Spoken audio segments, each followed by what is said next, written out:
There's nothing left for me. Nothing. The words fell from my lips like stones into a bottomless well. I sat on the wooden steps of what used to be my home, staring at the charred remains of everything I'd ever known. The fire had taken it all 3 days ago. My husband, my children, my future. The autumn wind cut through my thin dress, but I couldn't feel the cold anymore. I couldn't feel anything. Nam. I looked up to see a tall man standing at the edge of my ruined garden. His hat was pulled low, casting shadows across a weathered face. "You're Mrs. Harper, aren't you?" I nodded, not trusting my voice. Everyone in Millfield knew who I was now. "I'm Ethan Cole. I have a farm about 10 miles south." He shifted uncomfortably. "I heard about what happened." Another stranger offering pity. I turned back to the ashes. "I know you don't know me, but I could use help at my place, if you're looking for work." Work. What was the point when everything could disappear in smoke? "I'm not looking for charity." "It's not charity. I need someone who can cook, tend a garden, help with chickens." I looked at him properly. Kind eyes. Autumn-colored. Lines that suggested he smiled often. "Why would you help a stranger?" "Because sometimes strangers are the only ones who can." Pain in his voice. Carefully hidden. This man knew loss too. "I don't have anywhere else to go," I admitted. He was quiet for a long moment, studying my face. "My offer stands, but I won't press you. Sometimes a person needs time to think." "Time to think about what?" "There's nothing left to think about." "There's always something left, Mrs. Harper, even when it doesn't feel that way." The conviction in his voice surprised me. This wasn't empty comfort. This was a man who'd crawled out of his own grave. "How do you know?" I asked. "Because I sat where you're sitting. Same look in my eyes, same emptiness in my chest. Someone told me the same thing and I wanted to punch them for it. Despite everything, I almost smiled. Almost. What changed your mind?" "Time. And work. And realizing that surviving isn't the same as living, but it's a start." I looked at him then. Really looked. Saw the strength that had been built from breaking. The peace that came after the storm. "If I come with you," I said slowly, "it's just for tonight. Just to get out of this place. That's all I'm asking." I gathered the few belongings the fire had spared, a photograph of my family, my mother's silver locket and the quilt I'd been mending when the flames started. Everything else was smoke and memory. As we rode through gathering dusk, I stole glances at him. Steady hands on the reins, calls from work. "How far is your place?" "About an hour's ride." "Do you live alone?" "Just me now. Had a hand until spring, but he moved to California." The wagon hit a rut. Ethan's hand shot out to steady me, then pulled back. "Sorry. Should have warned you." He slowed the horses after that. Small kindnesses. "What kind of farm?" "Cattle mostly. Some crops. Garden's probably weeds now." He glanced at me. "Mary used to tend it. Prettiest flowers you ever saw." "You must miss her." "Every day. But missing and drowning aren't the same thing." Wisdom in those words. Hard-earned and real. His farm appeared as the sun set, painting the sky like dying embers. A wooden house sat in a valley surrounded by hills. Smoke rose from the chimney, chickens pecked in the yard. "It's not much," Ethan said, "but it's solid." The house looked like a home. Warm light in the windows, smell of bread baking. He helped me down and led me to the door. "There's a room upstairs. You can have it as long as you need." Inside was neat but lacking a woman's touch. Plain furniture, bare walls. Yet it felt safer than anywhere since the fire. "Are you hungry?" I shook my head, though I couldn't remember my last meal. "I made stew earlier. You're welcome to it." The kitchen smelled of beef and vegetables. My stomach rumbled loudly. "Sounds like you're hungrier than you thought," Ethan said gently. He ladled stew into a bowl. The first spoonful tasted like hope. "Why are you really doing this?"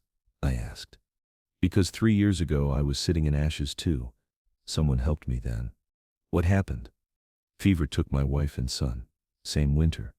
His pain mirrored my own. "I'm sorry," I whispered. "So am I, for your loss." We sat in comfortable silence while I finished the stew. Outside, night sounds began, crickets singing, an owl calling somewhere in the distance. "The room upstairs has clean sheets," Ethan said finally. "Wash basin and everything you need." I followed him up narrow stairs to a small but comfortable room. A quilt covered the bed and curtains hung at the window. Was this? No. This was the guest room. Mary always said we'd need it for visitors someday. Mary. His wife had a name, a history, dreams that died with her. Thank you, I said, for everything. Tomorrow we'll see about getting you some proper clothes. Can't have you working in that dress. Working. As if I was really going to stay, really going to try living again. That night I lay in the strange bed and listened to the house settle around me. The mattress was softer than anything I'd slept on in months. Clean sheets smelled of lavender and sunshine. Through the thin walls I could hear Ethan moving around downstairs. The soft clink of dishes being washed. The creak of floorboards as he banked the fire for the night. But then I heard something else. Something that made me hold my breath. Ethan was talking to someone downstairs. His voice was low, gentle, like he was comforting a child. I know, girl. I know you miss her too, but we've got to keep going, don't we? For her sake. Who was he talking to? My heart began to race. Had he lied about living alone? I crept to the top of the stairs and peered down.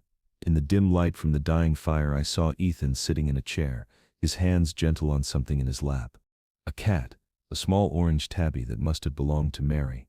She used to sit right here every night, he whispered to the cat. Mending or reading, you'd curl up just like that and she'd scratch behind your ears. The cat purred, and I saw Ethan's shoulders shake slightly. This man who'd offered me shelter was still grieving too. Still talking to memories, still aching for what he'd lost. But what struck me most was this: he wasn't drowning in it. He was living with it. Maybe that was the difference between surviving and giving up. I crept back to bed, my heart somehow lighter than it had been in weeks. For the first time since the fire, I felt something other than emptiness. Outside my window, the wind whispered through the valley like a lullaby. Somewhere in the distance, a coyote called to its pack. Tomorrow would bring new questions. Could I really stay here? Could I learn to live with loss the way Ethan had? And most importantly, what was that sound I'd heard coming from the barn just before I fell asleep? I woke before dawn to the sound of roosters crowing. For a moment I forgot where I was. The ceiling above me was unfamiliar, painted white instead of the weathered wood I'd known all my married life. Then it all came rushing back. The fire, the loss, the stranger's kindness. And that mysterious sound from the barn. I dressed quietly in my soot-stained dress, the only one I had left, and crept downstairs. The house was silent, but I could smell coffee brewing. Through the kitchen window I saw Ethan in the yard, scattering feed for the chickens. He moved with quiet efficiency, talking softly to the birds as they pecked around his boots. The orange tabby from last night wound between his legs, purring loudly enough that I could hear it through the glass. "Morning, Ginger," he said to the cat. "Ready for breakfast?" Ginger, even the cat, had belonged to Mary. I turned away from the window, feeling like I was intruding on something private. But as I did, my eye caught something on the kitchen table that made my breath hitch. A woman's dress, neatly folded. Simple brown calico, but clean and mended with careful stitches. Beside it lay an apron, stockings, and a pair of worn but serviceable boots. They might not fit perfect, but they'll do better than what you're wearing. I spun around to find Ethan standing in the doorway, his hat in his hands. "Where did these come from?" I asked. "They were Mary's. She was about your size, I think." His voice was carefully neutral. "She'd want them used, not sitting in a trunk gathering dust." The kindness of it hit me like a physical blow. "I can't take your wife's clothes." "Why not? She's not using them anymore." The bluntness should have been cruel, but somehow it wasn't. It was honest in a way that people had stopped being with me since the fire. "Everyone else tiptoes around the subject of death," I said quietly. "You just say it. Dancing around the truth doesn't make it less true, just makes it harder to live with."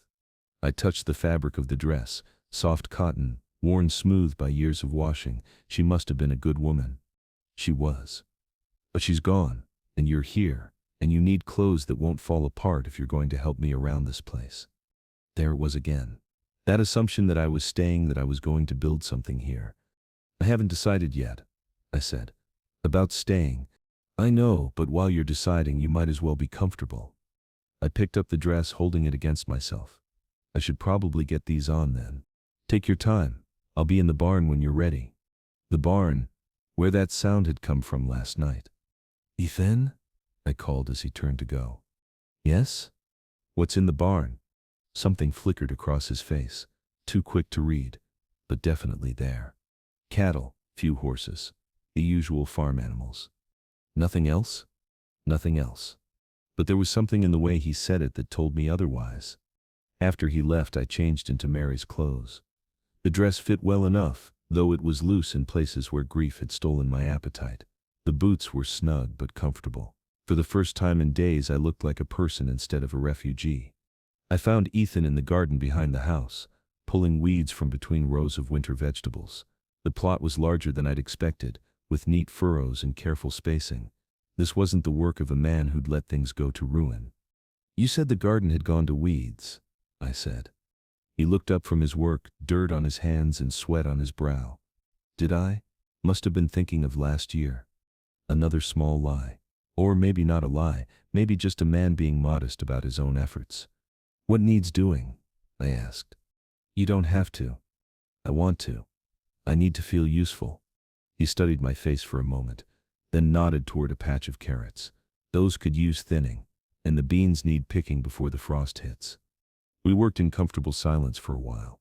My hands remembered the rhythm of garden work, the satisfaction of coaxing life from soil.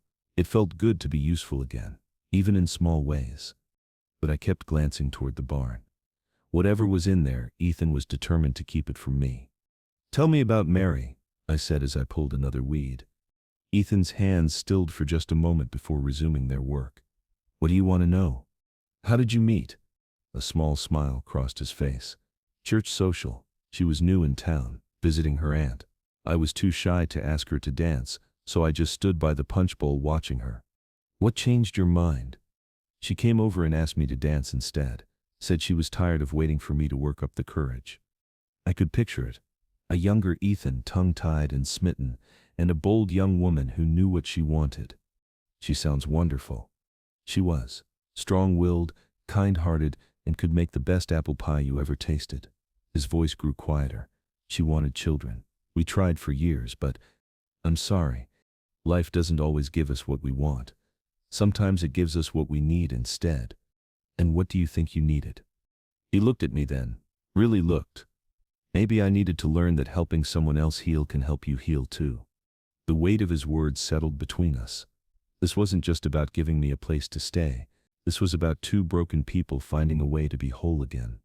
"The fever that took them," I said carefully. "How long did they suffer?" "Not long. 3 days for Tommy, 5 for Mary." She held on longer, trying to fight it.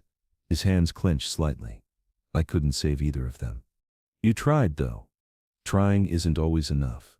I understood that feeling all too well, the helplessness of watching everything you love disappear and knowing that all your effort, all your love couldn't stop it. "The night my family died," I said quietly.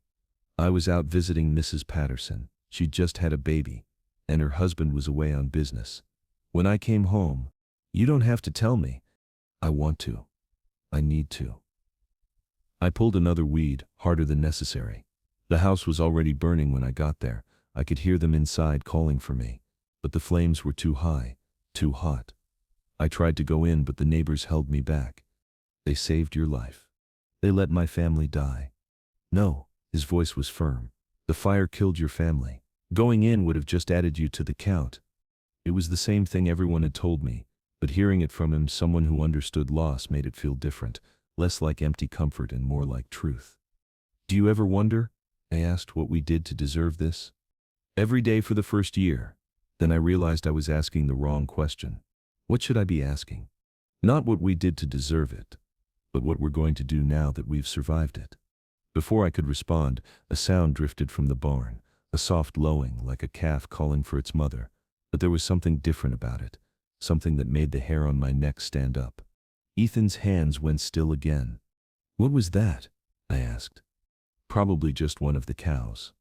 But his eyes had gone carefully blank, the same look he'd worn when I'd asked about the barn earlier. "Ethan," I said slowly, "what are you hiding from me?" He stood up, brushing dirt from his hands. "Nothing that concerns you. If I'm going to stay here even temporarily, don't I have a right to know what's on this property? Some things are better left alone, Lydia." It was the first time he'd used my given name, and the intimacy of it caught me off guard, but not enough to distract me from the evasion in his voice. "What's in the barn, Ethan?" The sound came again, louder this time. Definitely not a cow. Ethan closed his eyes for a moment, and when he opened them they were filled with something that looked like shame. "All right," he said quietly. "I'll show you. But you're not gonna like what you see." The barn door creaked as Ethan pulled it open. I followed him into the dim interior, my heart hammering. Dust motes danced in shafts of sunlight. The smell of hay and animals filled my nostrils, but underneath was something else. Fear. "Over here," Ethan said quietly. I could hear it now, the sound haunting me since last night. Not a cow, not a horse, something else entirely. A soft whimpering, like a child crying. "Ethan, please tell me you haven't.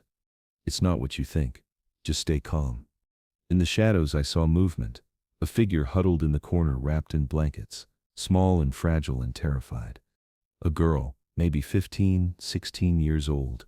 Dark hair hung in matted tangles around hollow eyes that held the same emptiness I'd seen in my own reflection. "Dear God," I whispered. "Her name is Rose," Ethan said softly. "Rose de Lacroix. How long has she been here?" 2 weeks. I moved closer slowly. "Hello, Rose, my name is Lydia." The girl's eyes darted between us, wide with suspicion and hope. "She doesn't speak much English," Ethan explained. "Her family was French. Raiders hit their wagon train 50 miles south, killed everyone except her. Another orphan, another soul left behind by violence and loss. She was hiding under her mother's body when I found her, half dead from thirst and terror." "Why is she in the barn? Why not the house?" "Because I'm a single man, and she's a young woman," people would talk. I understood. In small towns, perception was everything. "She can't stay here." "Lydia, I told you." "No, listen. You said people would talk if a single man had a young woman in his house, but what if you weren't single?" Ethan's eyes went wide. "What are you suggesting?" "If I'm here as your housekeeper, then Rose being in the house becomes respectable. A woman caring for another woman. People don't need to know details. They just need to see propriety." "It would be complicated," he said finally. "Everything worthwhile is complicated." Rose spoke up, voice soft and hesitant. "What you say?" I took her hands. "We're bringing you into the house, where it's warm and safe." "Dans la maison? Vraiment? Really?" She looked at Ethan, and for the first time there was something other than fear in her expression. "You would do this? For me?" "Yes, child. We would do this for you." Our little family of broken souls grew by one. It took the morning to get Rose settled. I gave her the room next to mine. We helped her wash the dirt and sorrow from her hair. "I look like a ghost," she whispered at the mirror. "Ghosts don't eat." I smiled. "And you're going to eat every bite of lunch." Rose smiled back, small, tentative. But there, over soup, Rose told us fragments of her story in mixed French and broken English. "They came at night like wolves. My papa tried to fight, but too many." "How did you survive?" Ethan asked gently. "My man pushed me under wagon. Tell me hide, make no sound. I listen to everything. Every scream. I wait until silence." This child had heard her family murdered and stayed hidden. What strength did that take? "You were very brave." "None. I was scared. Still scared." "Brave and scared can be the same thing," Ethan said quietly. After lunch, I showed her the property. She moved like a deer, alert and ready to bolt, but gradually she relaxed. "The flowers," she said, kneeling beside Mary's rose bush. "Beautiful. Ethan's wife planted them." Rose touched a late bloom with gentle fingers. She had good hands. Plants know when they are loved. "You know about gardening?" "Oui. Maman teach me everything." Her face clouded. "I miss earth under my fingers." "We'll plant a garden together come spring." Rose's eyes went wide. "You want me stay?" I hadn't considered the long term. None of us had. For now we're all here together. That's enough. That evening we sat around the kitchen table for our first meal as a household. "This feels right," Ethan said. "The three of us here together." "Like family?" Rose asked. "Like family." Warmth spread through my chest, but I couldn't shake the feeling we were walking on eggshells. Outside, wind rattled the windows. Winter was coming. Soon we'd be snowed in together, three strangers bound by loss. What would we become by spring? That night I found Ethan on the porch staring into darkness.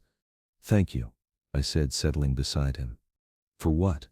For saving her, for letting me help. We sat listening to night sounds. An owl called in the distance. Ethan, what aren't you telling me? His shoulders tensed. What do you mean? About Rose. You were 50 miles south when you found her. That's far from here.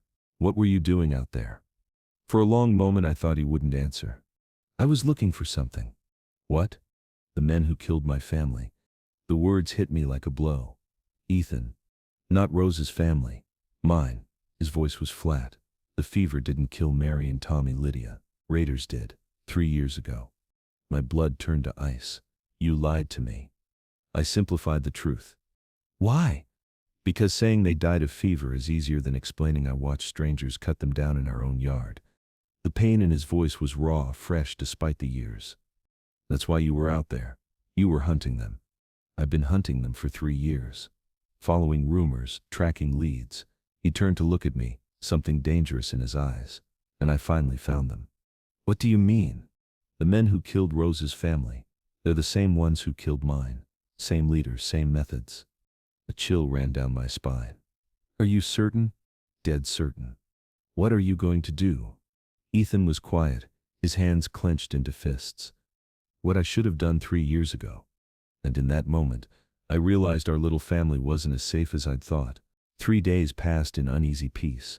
Rose began to smile more, helping me with cooking and mending. But I couldn't shake what Ethan had told me about the raiders. Every creak of the house made me jump. Every shadow seemed to hide danger. You're worried, Rose said as we hung laundry on the line. A little. About the bad men? I looked at her sharply. What do you know about bad men? I hear you and Ethan talking. At night. Your voices carry. She pinned a sheet to the line with careful precision. You think they come here? The directness of the question caught me off guard. I don't know. In France before we come to America, my grandpère tell me stories about wolves. He say wolves, they always return to places where they find easy prey. A chill ran down my spine. What else did he say? He say smart people, they prepare for wolves. They don't wait and hope. This 15-year-old girl was wiser than her years. Too wise, maybe. Rose, if something happened, if men came here, do you know places to hide? I know hiding. Her voice was matter-of-fact, but I heard the pain underneath. I am very good at hiding. That afternoon, while Rose napped, I found Ethan in the barn sharpening tools. But they weren't farming tools. They were weapons. Planning something? I asked. He looked up from the knife he was honing, planning to be ready. For what? For when they come. You're sure they will? They always do. Raiders like these, they follow patterns. They hit settlements, then circle back to finish what they started. His eyes were hard as winter stone. I should have realized it sooner. What do you mean? Rose surviving. They don't usually leave witnesses, which means they're not done with her. My blood turned cold. You think they're looking for her? I think they're looking for anyone who might identify them, and Rose saw their faces. I sank onto a nearby bale of hay. Dear God. There's more. Ethan set down the knife. I rode into town yesterday while you were with Rose. Asked some questions. What kind of questions? The kind that tell me 3 more homesteads were hit last week. All of them between here and where I found Rose. He met my eyes. They're working their way north. Toward us. Toward us. The weight of it settled on my shoulders like a lead blanket. We weren't just 3 people trying to heal from loss. We were 3 people in mortal danger. What do? We have choices. We can run, pack up tonight and head for the next territory. We can go to town, throw ourselves on the sheriff's mercy. Or we can stay and fight. I studied his face, seeing the man he'd been before grief broke him, seeing the man he might become if he chose vengeance over healing. What do you want to do? I want to end this, once and for all. Even if it means putting Rose in danger, putting me in danger? He was quiet for a long moment. No, not at that cost. Then we run. Running might not be enough. These men, they're persistent, and they know this territory better than we do. So what are you suggesting? I'm suggesting we make them come to us.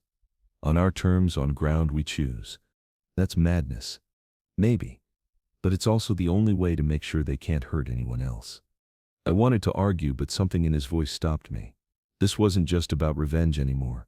This was about protecting the innocent. Tell me your plan. Simple. We let word get out that Rose is here, make it easy for them to find us, then we'll be ready when they come.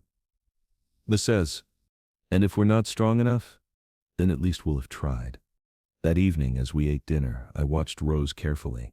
She chatted about the garden, about the cat Ginger, about small everyday things that made life worth living. She had no idea she was living on borrowed time. Rose, I said gently, Ethan and I need to tell you something. Her fork paused halfway to her mouth. The bad men, they come soon. It wasn't a question. How did you know? I see how you look at each other. How Ethan, he clean his guns when he think I not watching. How you jump at small sounds. She set down her fork. I am not stupid, Lydia. No, you're not. What we do, Ethan leaned forward. We're going to make sure they can't hurt you again, or anyone else. You want to fight them? Yes. Rose was quiet for a long moment, her young face serious. My papa, he try to fight them, he die. I know. But sometimes fighting is the only choice. Sometimes. Then we fight. The simple courage in her voice broke my heart and filled me with pride at the same time. 2 days later, the waiting ended. I was in the kitchen when I heard it. The distant sound of horses moving fast, too fast for a casual visitor. Ethan, I called. He appeared in the doorway, rifle in hand. I heard them. Where's Rose? Upstairs. Get her to the root cellar now. But before I could move, Rose appeared at the top of the stairs. Her face was pale but determined. None, she said firmly. I will not hide while others fight for me. Rose, please. I hide once before. I listen while my family die. Never again. Ethan looked at her for a long moment, then nodded slowly. All right, but you stay between Lydia and me at all times. You understand? We. The sound of horses grew closer. Through the window, I could see dust rising on the horizon. How many? I asked. 4 riders, Ethan said, squinting into the distance. Maybe 5. Are you sure it's them? Look at how they're riding. Spread out, alert, weapons ready. These aren't travelers. My hands shook as I checked the shotgun Ethan had taught me to load. What if we're wrong? What if they're not? His voice was grim. I recognized the lead horse, big black stallion with white markings, same one I saw at Rose's wagon train. The horses were close now. I could hear individual hoofbeats, the jingle of spurs and bridles. Remember, Ethan said quietly, we don't start shooting until they make the first move. But once it starts, we finish it, I said. We finish it. Rose moved to stand between us, small but brave. For my family, she whispered. For all our families, Ethan replied. Outside, the horses stopped. Silence settled over the farm like a heavy blanket. Then a voice called out, rough and mocking. We know you're in there, Cole, and we know you got something that belongs to us. Ethan's jaw tightened. They knew his name. They'd been watching, planning. Send out the girl and maybe we'll make this quick. Rose's hand found mine, small fingers squeezing tight. What do we do? I whispered. Ethan stepped toward the window, rifle ready. We give them exactly what they deserve. Ethan stepped onto the porch, rifle in hand. You're not welcome here. A man's laughter echoed across the yard. Cold and cruel. That's not very neighborly, Cole. We just want what's ours. The girl isn't yours. She's under my protection. Your protection? More laughter. Like you protected your wife and boy? I saw Ethan's hands tighten on his rifle. They were baiting him, trying to make him angry enough to make mistakes. Careful, Cole. We know all about you. Know how you failed them. Know how you ran like a coward afterward. Don't listen to them, I whispered from behind the window. But I could see the words hitting their mark. Ethan's shoulders tensed. Tell you what, the voice continued. Send out the girl and we'll make it quick. For old time's sake. Go to hell, Ethan replied. Wrong answer. The first shot shattered the kitchen window. Glass exploded inward as I dove for cover, pulling Rose with me. Stay down, Ethan shouted, returning fire. More shots rang out. Wood splintered from the porch posts. I could hear the raiders spreading out, surrounding the house. Back door, I called to Ethan. Already covered. I saw movement out there. We were trapped. 5 armed men against the 3 of us. The root cellar, I said to Rose. You need to. None. She grabbed the extra shotgun from beside the door. I fight with you. Rose, you don't know how. My papa, he teach me to shoot rabbits. Her young voice was steady. These men, they are not so different from rabbits. A window upstairs exploded. They were trying to get in from multiple directions. Ethan, I called. What do we do? We hold them off until what? Help comes. There is no help. But even as I said it, I heard something that made my heart leap. The sound of more horses approaching fast. Who? Rose started to ask. Through the smoke and chaos I saw riders cresting the hill, men in uniform, the sheriff and his deputies. Someone in town must have heard the shooting, Ethan said, reloading quickly. The raiders heard the approaching horses too. Their leader shouted something I couldn't make out, and suddenly the gunfire intensified. They're trying to finish this before the law arrives, Ethan said grimly. The front door splintered as someone kicked it. A bearded man burst through, gun raised. I didn't think. I just acted. The shotgun roared in my hands and the man went down. Lydia, Rose screamed. Another raider was climbing through the broken kitchen window. Rose's gun boomed and he fell backward into the yard. For Mama and Papa, she whispered. The shooting outside grew more intense as the sheriff's men engaged the remaining raiders. Shouts, gunfire, the sounds of a battle being fought for our lives. Then gradually the shooting stopped. Silence settled over the farm like dust after a storm. Cole? The sheriff's voice called from outside. You folks all right in there?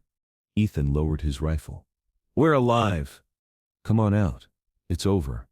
We stepped onto the porch together. 3 raiders lay dead in the yard. 2 more sat with their hands bound, blood seeping from wounds. How did you know to come? I asked Sheriff Mitchell. Got word from Pete Henderson. Said he heard talk in the saloon about men asking questions. Figured they might be heading this way. Mrs. Henderson. Dear, sweet Mrs. Henderson had saved our lives. These the men who killed your family? The sheriff asked Ethan. Ethan looked down at the bodies, his face unreadable. Some of them, the rest are scattered to the wind by now. Will that be enough for you? For a long moment Ethan didn't answer. Then he looked at Rose and me. Yes, he said quietly. It's enough.